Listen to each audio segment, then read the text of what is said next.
Most people, when they hear collapse, picture a bunker stuffed floor to ceiling with canned beans, a generator humming in the corner, and enough ammunition to outfit a small militia. That's the image the internet sold us, and it's mostly wrong. Researchers, survival anthropologists, and disaster response experts who have actually studied what keeps people alive during real societal breakdowns, not movie ones, keep landing on a surprisingly short list. So here are the scientists confirm. Only 6 items you need to survive a collapse, not what you expect. Item 6. A reliable water filtration method. Let's get one thing straight right away. You can last about 3 weeks without food. Without clean water, you've got roughly 3 days, and that's being generous. Yet, if you walked into the average prepper's garage, you'd find enough freeze-dried meals to last a decade, and maybe one water filter still in the box, unopened, purchased 3 years ago during a sale. Water is not glamorous. It doesn't make for great YouTube thumbnails. But when infrastructure collapses, whether from an earthquake, a prolonged power grid failure, cyber attack, or economic breakdown, the water treatment plants stop running, pipes crack, contamination spreads fast. What looked drinkable yesterday can kill you tomorrow? The United States Federal Emergency Management Agency, FEMA, consistently ranks water security as the #1 priority in any disaster scenario. This is an opinion. It's based on decades of documented disaster response across floods, hurricanes, and infrastructure failures.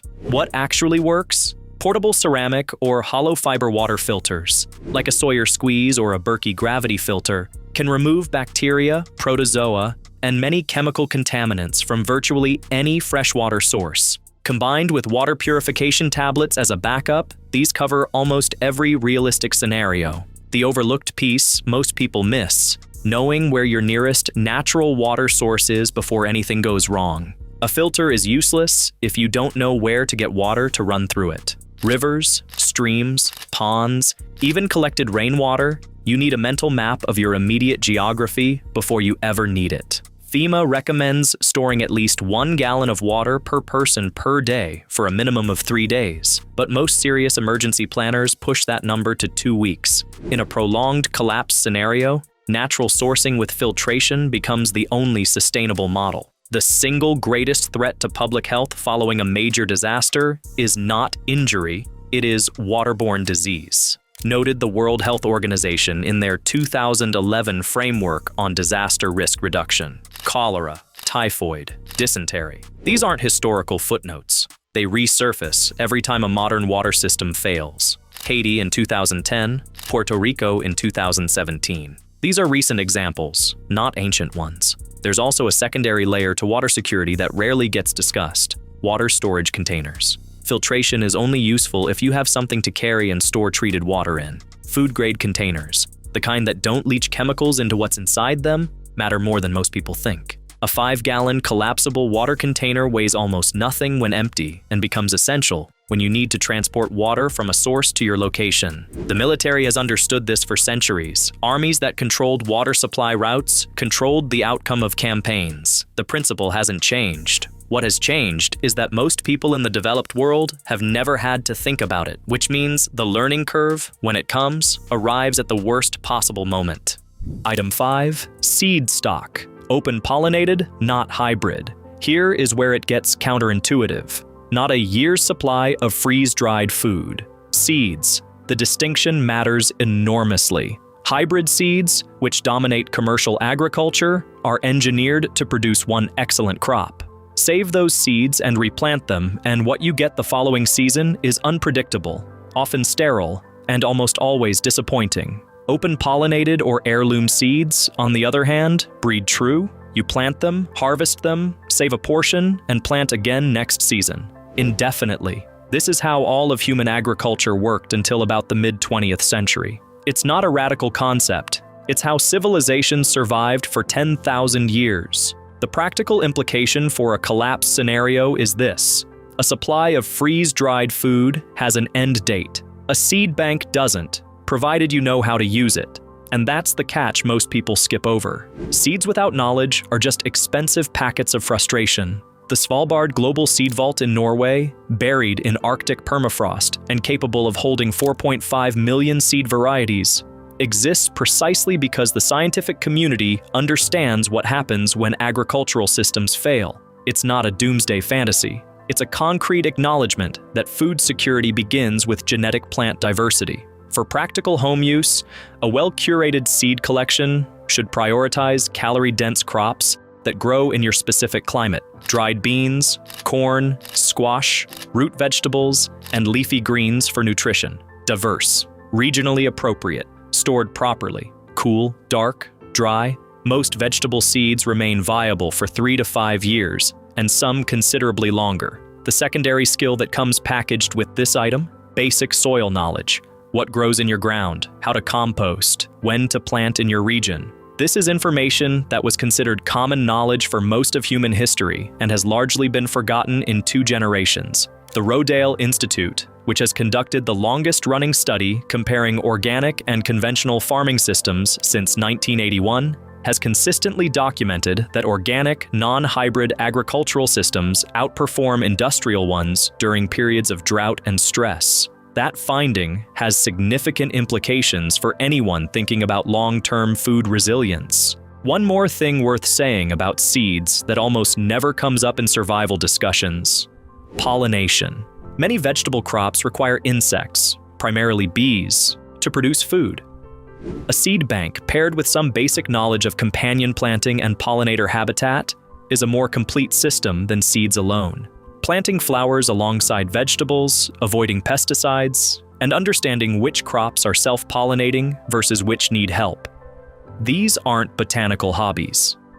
In a scenario where you're genuinely depending on a garden for calories, a failed pollination season is a crisis inside a crisis. The indigenous agricultural practice known as the Three Sisters, planting corn, beans, and squash together, has been documented by ethnobotanists as one of the most resilient, self-sustaining food systems ever developed, precisely because the plants support each other's growth and reduce dependence on external inputs. That knowledge is freely available. Most people just haven't had a reason to look for it yet.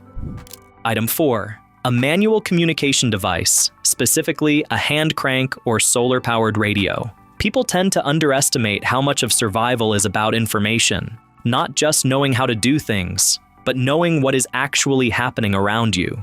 In every documented major disaster, from the 1906 San Francisco earthquake to Hurricane Katrina in 2005 to the 2011 Tohoku earthquake and tsunami in Japan, one of the defining factors separating those who made good decisions from those who didn't was access to accurate, real-time information. People who knew which roads were passable, which areas were being evacuated, where aid stations were located, they moved and acted effectively. Those cut off from that information often made decisions that cost them. The internet goes first, cell towers go next, then power. In that order, almost every time. A battery-powered radio becomes obsolete once the batteries run out. A hand crank or solar-powered emergency radio keeps receiving as long as daylight exists or someone's willing to turn a handle. NOAA weather radio in the United States broadcasts 24 hours a day on dedicated frequencies, specifically designed to reach areas where normal broadcast infrastructure has failed. Equivalent systems exist in most developed countries. During the 2005 Katrina disaster, ham radio operators, using manually powered equipment, provided the only functional communication link in several isolated Louisiana parishes for days before FEMA managed to establish formal channels. The American Radio Relay League documented extensively how amateur radio networks filled the communication vacuum during Katrina, coordinating rescues and relaying medical information that would otherwise have been completely inaccessible. The broader point here is that survival is rarely a solo act. Communities that can communicate internally, share intelligence about threats or resources, and stay connected to external emergency broadcasts consistently demonstrate better outcomes than isolated individuals with superior equipment. A quality hand crank emergency radio, models from brands like Midland or Kaido typically run between $30 and $70, is one of the highest value, lowest cost items on this list. It is also one of the most consistently overlooked. What makes this item particularly undervalued is that it serves a dual function most people don't consider.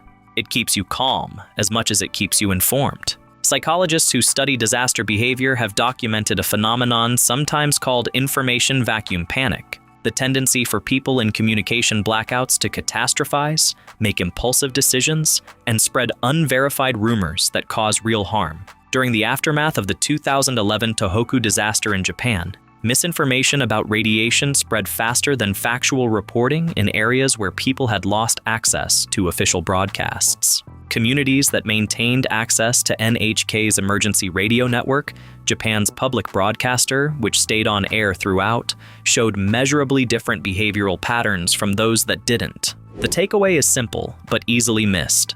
Information is a stabilizing force in a crisis, not just a logistical tool. The ability to hear a calm, authoritative voice telling you what is actually happening, even bad news delivered clearly, is psychologically grounding in a way that silence and rumor are not. A hand crank radio provides that, for about $50.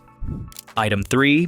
A comprehensive first aid kit, with the knowledge to use it. This is the item where most people's eyes glaze over, and that reaction is exactly the problem. The gap between owning a first aid kit and knowing how to use one is wider than most people want to admit. The average first aid kit sitting in someone's home contains bandages, some antiseptic wipes, and maybe a pair of tweezers. In a genuine collapse scenario, where hospitals are overwhelmed or inaccessible, that kit treats minor inconveniences and not much else. What research from disaster medicine consistently identifies as the critical skills: wound irrigation and closure, infection management with appropriate antibiotics, fracture stabilization, recognition of signs of sepsis, and management of chronic conditions, blood pressure medications, insulin, asthma inhalers, when the pharmacy isn't an option. Dr. Peter Ree, a trauma surgeon who served with the U.S. military and later directed trauma services at the University of Arizona Medical Center,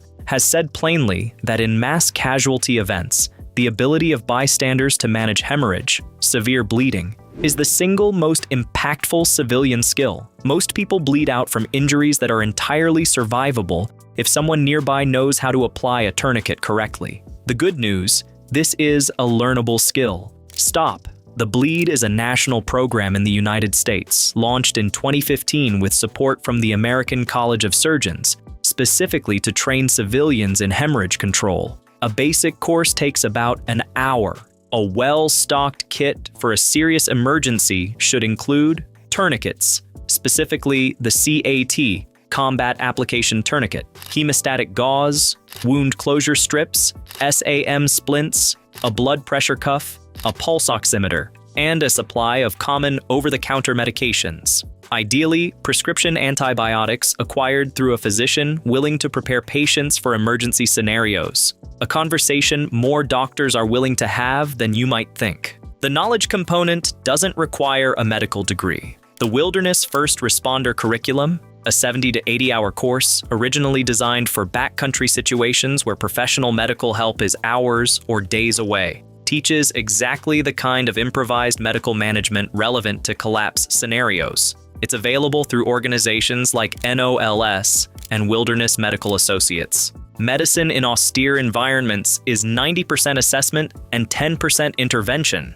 as instructors in wilderness medicine consistently emphasize. Knowing what you're dealing with is more than half the battle. There's a mental shift required here that is harder than learning any physical skill. Most people in modern societies have outsourced medical decision-making entirely to professionals, which makes complete sense under normal conditions. Doctors exist for exactly that reason, but the psychological dependency that comes with that outsourcing creates a specific vulnerability when the system is unavailable. People freeze, they wait for help that isn't coming, they underestimate injuries that are manageable and overestimate ones that are not. The Wilderness First Responder training addresses this directly, not just by teaching techniques, but by repeatedly putting students into scenarios where they have to make decisions with incomplete information, under stress, without the option of calling for backup. That experience of making a judgment call and acting on it, and seeing that the patient improved, builds a kind of competence and confidence that no YouTube video or manual can fully replicate. Item 2. A durable, multi-purpose cutting tool. This is the one item on this list that most people nod at, assume they understand, and then get wrong. A multi-purpose cutting tool does not mean a Swiss Army knife with 17 attachments and a tiny toothpick. It also doesn't necessarily mean a machete, though a quality machete has legitimate use cases depending on your geography. What it means, in practical terms, is a fixed blade knife of sufficient quality and size to handle real work. Processing food, building shelter, splitting kindling, combined with a folding saw capable of managing branches and small timber. Anthropologists who study historical collapse scenarios, the fall of the Western Roman Empire, the Bronze Age collapse around 1200 BCE, the Khmer Empire's decline in the 15th century, consistently note that societies which maintained robust tool cultures had more adaptive capacity than those that didn't. Tools are civilization in portable form, the specific attributes that matter. Full tang construction. The metal blade extends through the entire handle, preventing the handle from snapping off under stress. High carbon or stainless steel appropriate for your climate. High carbon holds an edge better, but rusts more easily in humid environments. And a blade length between 4 and 6 inches for a primary fixed blade. A folding pruning saw. The Baco 396-LAP is a common recommendation among survival instructors. Handles wood processing far more efficiently than any knife. Sharpening knowledge matters as much as blade quality. A quality knife that someone doesn't know how to maintain will lose its edge and stay dull. A mediocre knife maintained by someone who knows how to use a whetstone will outperform it within a month. Les Stroud, the wilderness survival expert known for the Survivorman series, has noted in interviews that across all his expeditions in genuinely harsh environments, a good knife was the one tool he would never compromise on. Not because of any romantic notion about knives, but because the knife extends the usefulness of everything else you're trying to do. The secondary value, fire. A fixed blade knife used with a ferro rod. A fire-starting tool that produces sparks hot enough to ignite tinder at roughly 5,500 degrees Fahrenheit, gives you a fire-starting capability that doesn't depend on lighters running out of fuel or matches getting wet. Fire for warmth, water purification by boiling, cooking, signaling, and psychological stability in situations that are genuinely stressful. It's worth pausing on that last one. The psychological dimension of fire in a survival situation is not a soft consideration. Anthropologists and survival psychologists have both documented that fire, even a small controlled one, has a measurable effect on mood, group cohesion, and cognitive function under stress. It signals safety. It provides a focal point for a group.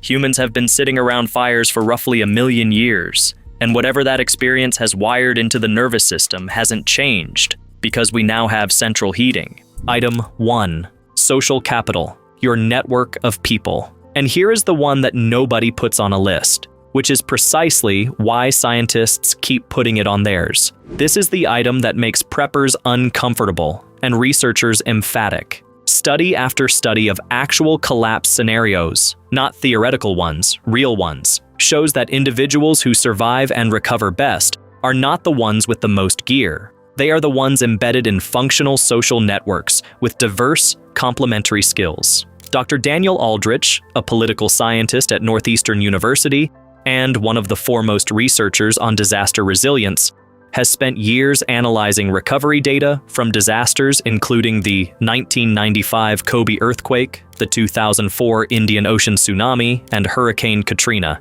His findings, published in his 2012 book Building Resilience, are unambiguous. The strongest predictor of community recovery is not wealth, not government intervention, not geography. It is the density and quality of social ties. Communities with strong social networks recovered faster, experienced fewer deaths, and rebuilt more effectively than wealthier communities with weaker social cohesion. In Kobe, neighborhoods with robust pre-existing community ties had measurably lower mortality rates, even controlling for building quality and distance from the epicenter. This makes intuitive sense when you think about what collapse actually demands. One person cannot possess all necessary skills. Someone who is an excellent farmer may know nothing about medical care. Someone with strong mechanical skills may not know how to preserve food. A physician without practical farming knowledge is, in a prolonged collapse, genuinely vulnerable in ways that seem absurd from the vantage point of normal life. The division of labor,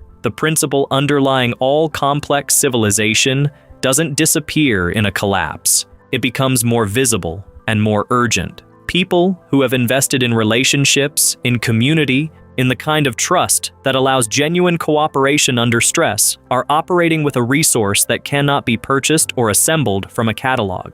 In disaster, the question is never what you have. It's who you know and whether they'll show up.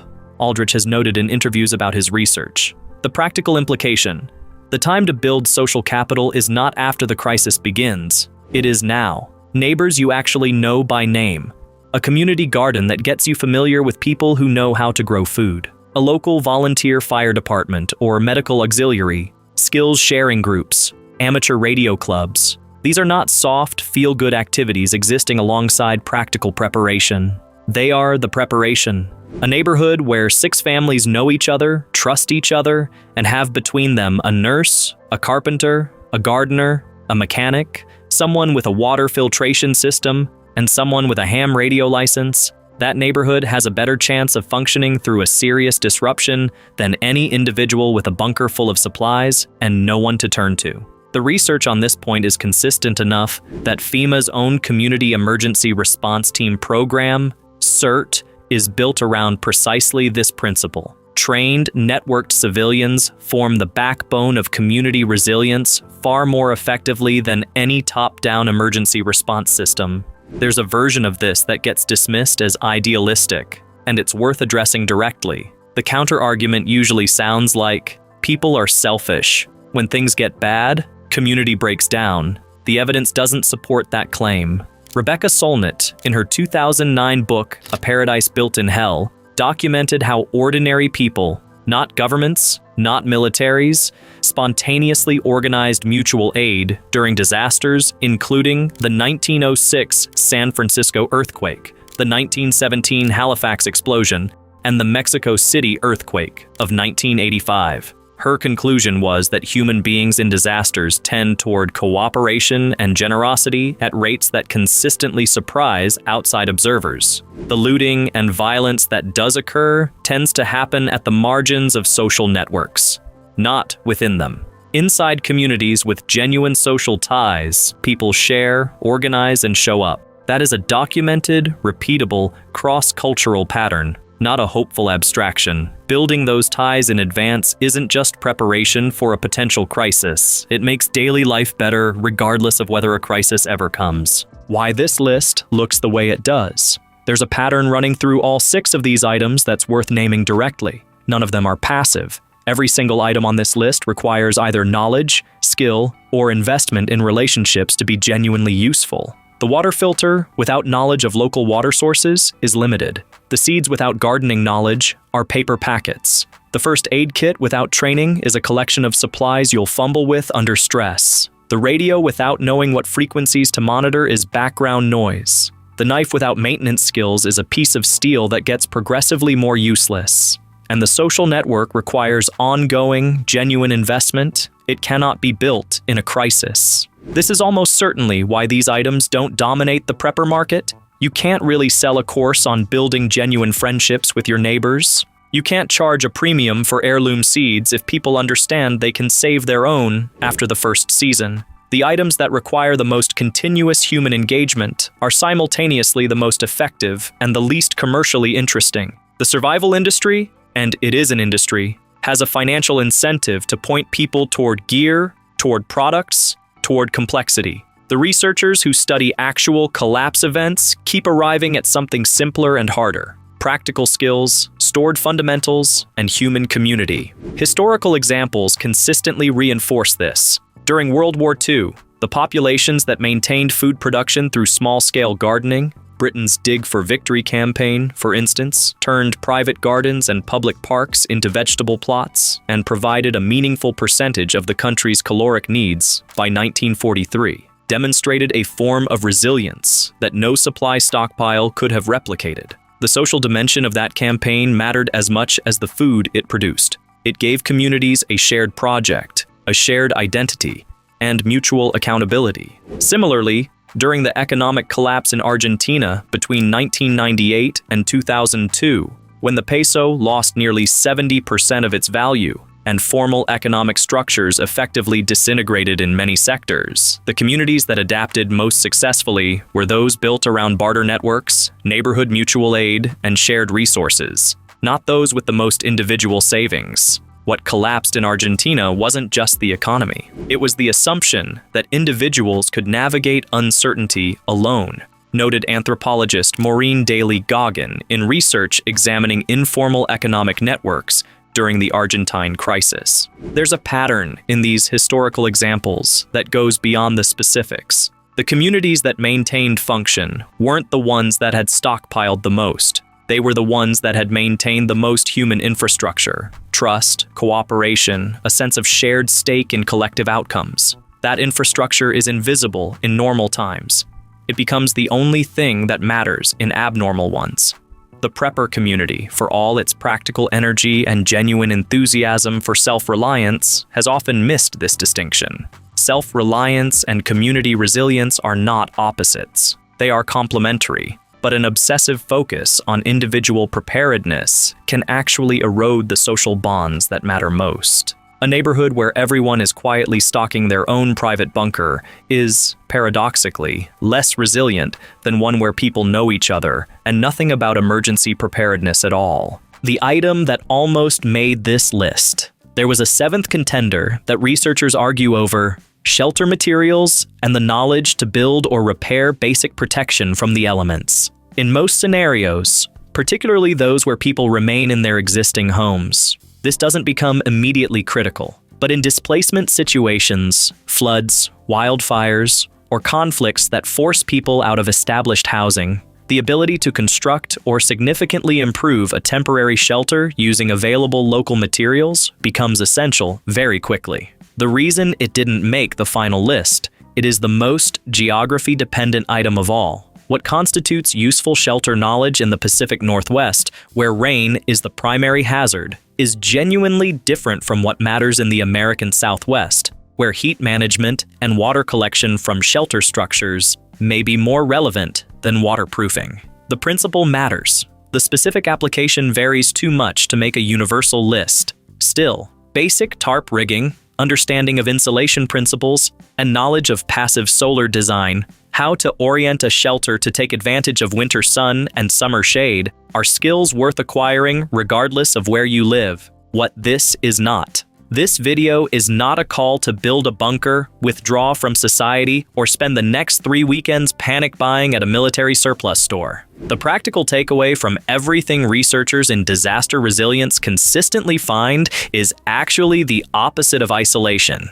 It's engagement. Know your neighbors. Learn a skill that other people need. Grow something edible. Get a basic first aid certification. Understand where your water comes from and what you'd do if that supply stopped. None of this is extreme. For most of human history, this was simply called being an adult member of a community. The uncomfortable truth that the data keeps returning to is that the most prepared communities don't look like bunkers. They look like neighborhoods where people know each other, where there is genuine mutual trust, where skills are diverse and shared, and where the basics of water, food, health, and communication are understood by more than one person.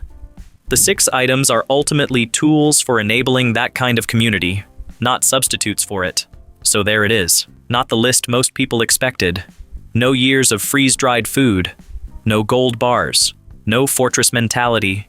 Just clean water, seeds you can replant, a way to hear what's happening in the world, the medical knowledge to keep people alive, a good blade and the skills to use it, and, most importantly, other human beings you actually trust.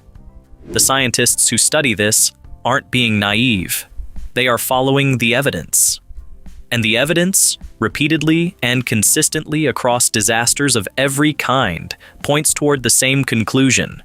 Survival is a community project, and the items that support it are simpler and more demanding than the industry wants you to think. If this video made you think differently about what preparedness actually looks like, give it a like. It helps more people find this kind of content. And if you want to keep going deeper on the topics that actually matter, subscribe. There's a lot more where this came from.